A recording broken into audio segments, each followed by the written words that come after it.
में ease of doing business को बढ़ावा देने के लिए संस्थाओं और फर्मों का होगा ऑनलाइन पंजीयन। मुख्यमंत्री ने शुरू की वेबसाइट।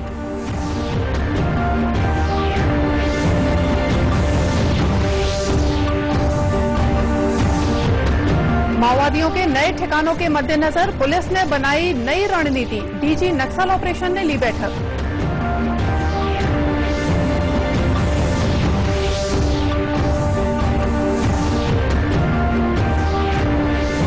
माओवाद प्रभावित जिलों में आदिवासियों को हथकरघा उद्योग से जोड़ने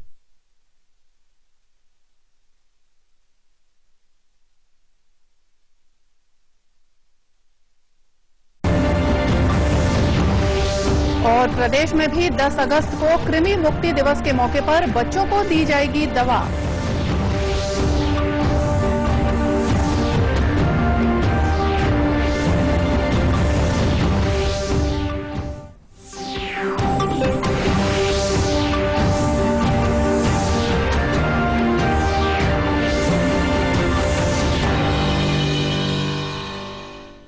नमस्कार, आप देख रहे हैं दूरदर्शन समाचार। मैं हूं मोनिका शर्मा और आइए अब देखते हैं समाचार विस्तार से।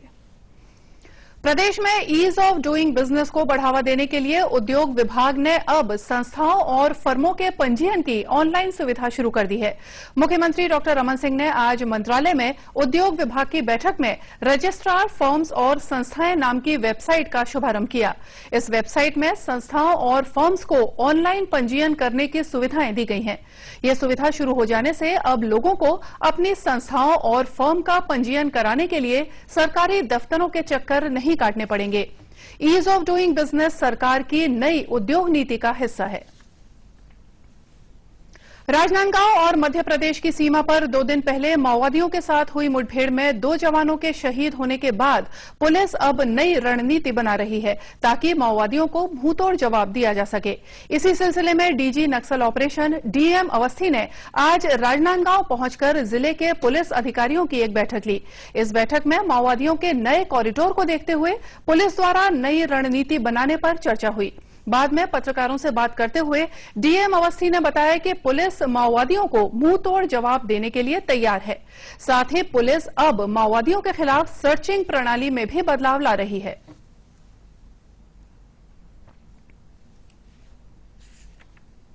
हम लोग को पता चल गई थी और ये विस्तारा प्लाटून है जो कि राजनांदगांव और बालाघाट और महाराष्ट्र इस एरिया में ऑपरेट करता है और उसी के ये जो लोग थे उनके साथ ये एनकाउंटर हुआ है।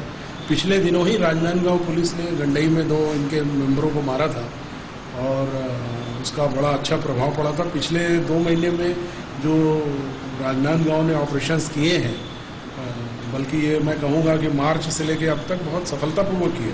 उस इलाके से वो लोग भाग गए। बारिश के कारण हमको अपने कैंप को, जो टेम्पररी कैंप मलैदा में खोला गया था, उसको वापस लेना पड़ा क्योंकि बारिश में रसद पहुंचाना थोड़ा कठिनाई होता है। इसके कारण फिर से भावे एरिया में ये कैंप उन्होंने लगाया था और उसकी सूचना पर ही पुलिस पार्टी गई थी। कई बार जंगल में टेक्निकल कारणों से और जंगल के कारण से ऐसी घटना हो जाती है, लेकिन हमने अभी जो मीटिंग की है और इसमें जो हमारी ऑपरेशन प्लानिंग बनी है, निश्चित रूप से इन सभी बातों को ध्यान रख के और राजनांदगांव एसपी अपने नेतृत्व में जबरदस्त ऑपरेशन चलाएंगे। श्री अवस्थी ने कहा कि पुलिस अधिकारियों को माओवादियों के खिलाफ विशेष अभियान चलाने के निर्देश दिए गए हैं। उन्होंने कहा कि बस्तर में माओवादियों पर पुलिस का बहुत दबाव है, जिसकी वजह से वे छत्तीसगढ़ से लगे महाराष्ट्र और मध्य प्रदेश जैसे सीमावर्ती राज्यों में अपनी गतिविधियां बढ़ा रहे हैं। छत्तीसगढ़ की पुलिस इस स्थिति से निपटने के लिए पूरी तरह से तैयार है। प्रदेश के माओवाद प्रभावित जिलों में आदिवासियों को रोजगार देने के लिए उन्हें हथकरघा उद्योग से जोड़ा जा रहा है। इसके लिए नए क्लस्टर विकसित किए जाने का प्रस्ताव है। छत्तीसगढ़ का रेशम और कोसा हैंडलूम देश विदेश में अपनी पहचान बना चुका है। बस्तर से लेकर जांजगीर चांपा, रायगढ़ जैसे क्षेत्रों में कोसा हैंडलूम फल फूल रहा है। अब सरकार का प्रयास है कि माओवाद प्रभावित जिलों में भी हैंडलूम उद्योग में आदिवासियों की भागीदारी बढ़ाते हुए उनके लिए रोजगार के अवसर बढ़ाए जाएं। जाएं। इसके लिए उन्हें प्रशिक्षित करने के साथ ही रोजगार लगाने के लिए सब्सिडी भी दी जा रही है। बुनकरों का मानना है कि एक हथकरघा लग जाने से केवल एक हाथ को ही नहीं बल्कि पूरे परिवार को रोजगार मिलता है। जांजगीर चांपा जिले के बुनकर कमल देवांगन का मानना है कि प्रदेश में हथकरघा उद्योग को और बढ़ावा दिए जाने की जरूरत है।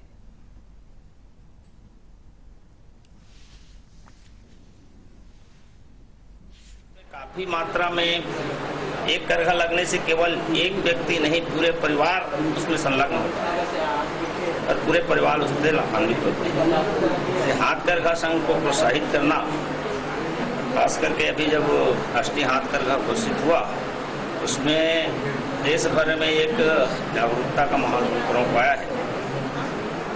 इसमें काफी बड़ा लाभ बुनकरों को इससे मिल रहा है। हाल ही में रायपुर पहुंचे केंद्रीय कपड़ा मंत्री अजय टम्टा ने दूरदर्शन समाचार से चर्चा करते हुए बताया कि केंद्र सरकार का मुख्य उद्देश्य आदिवासी क्षेत्रों में हथकरघा उद्योग के माध्यम से रोजगार के अवसर बढ़ाना है।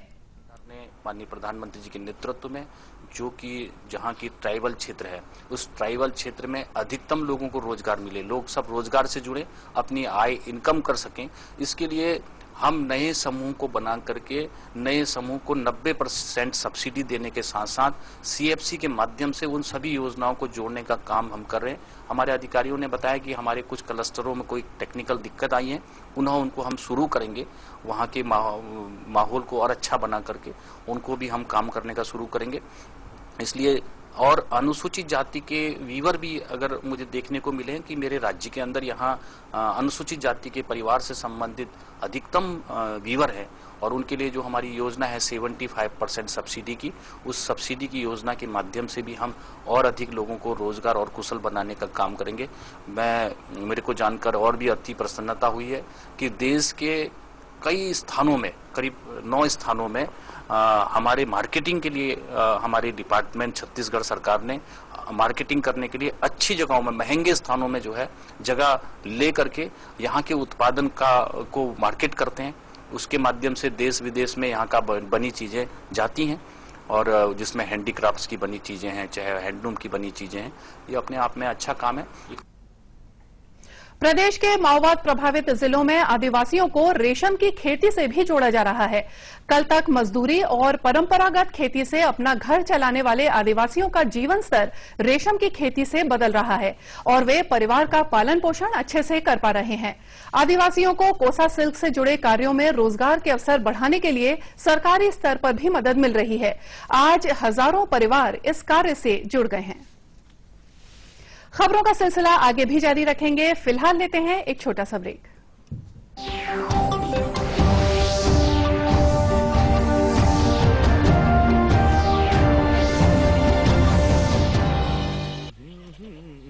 दरवाजा बंद, दरवाजा बंद, दरवाजा बंद। क्यों भाई साहब, कहाँ चले? कब से चिल्ला रहे हैं दरवाजा बंद, दरवाजा बंद, दरवाजा बंद। सुनाई नहीं दे रहा? इधर आइए, इधर घुसिए, अंदर चलिए।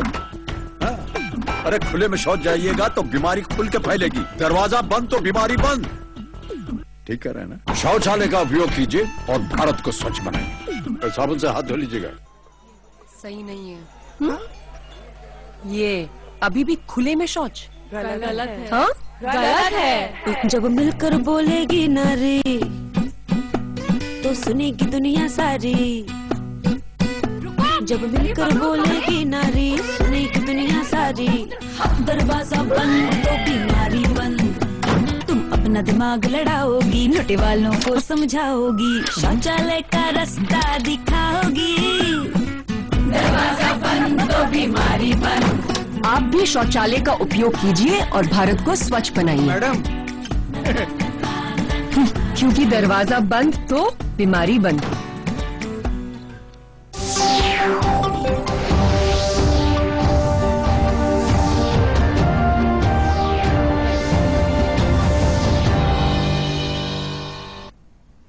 ब्रेक के बाद एक बार फिर से स्वागत है आप सभी का दूरदर्शन समाचार में। और आइए अब देखते हैं 3 मिनट 10 खबरें।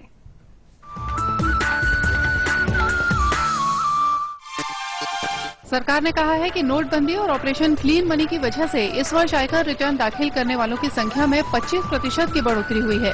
5 अगस्त तक 2 करोड़ 82 लाख से ज्यादा आयकर रिटर्न दाखिल किए जा चुके थे, जबकि पिछले वर्ष ये संख्या 2 करोड़ 27 लाख थी। नोटबंदी के सकारात्मक असर के कारण इस वर्ष प्रत्यक्ष कर संकलन में भी भारी वृद्धि हुई है। वस्तु और सेवा कर परिषद ने केंद्र को एसयूवी, विशेष उपयोग वाहनों तथा लग्जरी और बड़ी कारों पर उपकर 15 से बढ़ाकर 25% करने के लिए अधिकृत कर दिया है।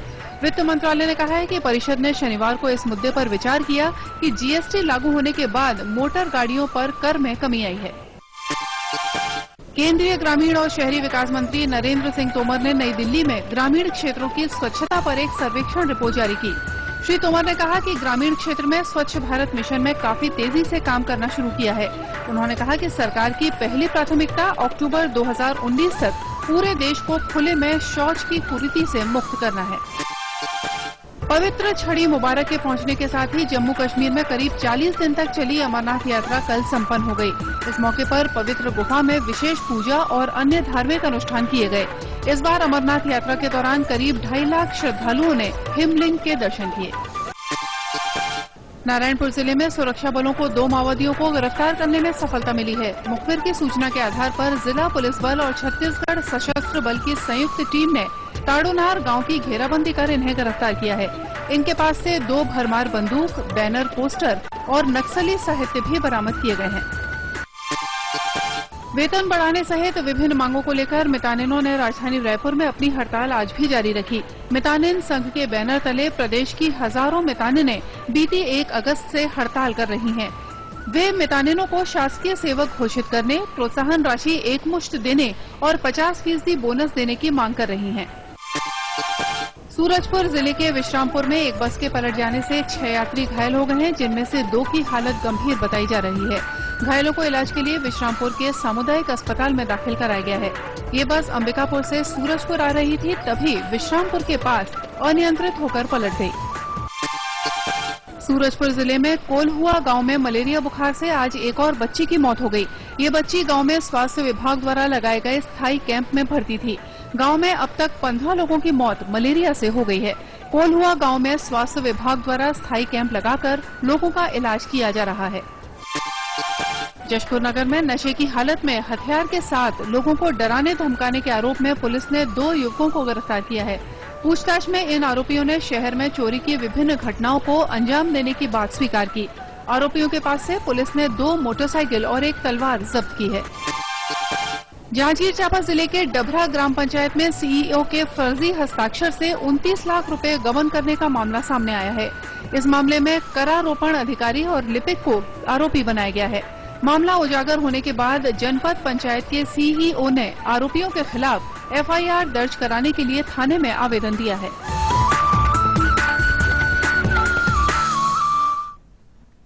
और आइए अब देखते हैं कुछ खबरें विस्तार से। गरियाबंद जिले के छुरा में एटीएम का सीरियल नंबर लेकर ठगी करने वाले 2 आरोपियों को पुलिस ने झारखंड से गिरफ्तार किया है। जिले के साकिन कोसमी के रहने वाले भुवनेश्वर देवांगन ने छुरा थाना क्षेत्र में आरोपियों के खिलाफ रिपोर्ट दर्ज कराई थी। उन्होंने रिपोर्ट में बताया कि आरोपियों ने खुद को स्टेट बैंक का मैनेजर बताकर उनसे एटीएम का सीरियल नंबर और आधार कार्ड की जानकारी ली और 1,12,000 रुपए की ठगी की। मामला उजागर होने के बाद पुलिस ने आरोपियों की तलाश शुरू कर दी और उन्हें झारखंड के देवघर जिले से गिरफ्तार किया। पूछताछ में आरोपियों ने ठगी के कई और मामलों के खुलासे किए हैं। इस मामले का एक अन्य आरोपी फरार है। प्रदेश भर के बच्चों को कृमि से मुक्ति दिलाने के लिए उन्हें आगामी 10 अगस्त राष्ट्रीय कृमि मुक्ति दिवस के मौके पर दवाएं दी जाएंगी। स्वास्थ्य विभाग के उप संचालक डॉक्टर अमर सिंह ठाकुर ने आज रायपुर में पत्रकारों को बताया कि 10 अगस्त को जो बच्चे दवाई खाने से छूट जाएंगे उन्हें 17 अगस्त को दवाई दी जाएगी। उन्होंने बताया कि दवा वितरण के लिए आंगनबाड़ी कार्यकर्ताओं, सहायिकाओं, स्वास्थ्य कार्यकर्ताओं और मितानिनों की मदद ली जाएगी।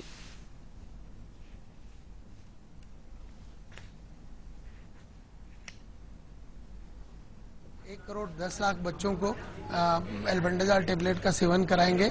ये बच्चे जो है स्कूल में आंगनवाड़ी के माध्यम से बच्चों को टेबलेट एल्बेंडाजॉल खिलाया जाएगा और जो बच्चे स्कूल नहीं जाते हैं या जो आंगनवाड़ी में रजिस्टर्ड नहीं है, उनको भी मितानिन आंगनवाड़ी और इन सब के माध्यम से स्वास्थ्य केंद्रों में या स्कूलों में और आंगनवाड़ी में ले जाकर उनको टेबलेट एल्बेंडाजोल खिलाया जाएगा। इसके लिए प्रदेश के द्वारा व्यापक तैयारी की गई है एवं व्यापक प्रचार प्रसार भी किया गया है और सभी दवाइयों की उपलब्धता सभी जगह सुनिश्चित कर दी गई है। सभी उप संचालक डॉक्टर ठाकुर ने बताया कि इस बार 1 करोड़ 10 लाख बच्चों को दवाएं देने का लक्ष्य रखा गया है। इस कार्यक्रम के लिए स्वास्थ्य विभाग द्वारा सभी तैयारियां पूरी कर ली गई हैं। और इसी के साथ ये समाचार बुलेटिन यहीं समाप्त हुआ। नमस्कार।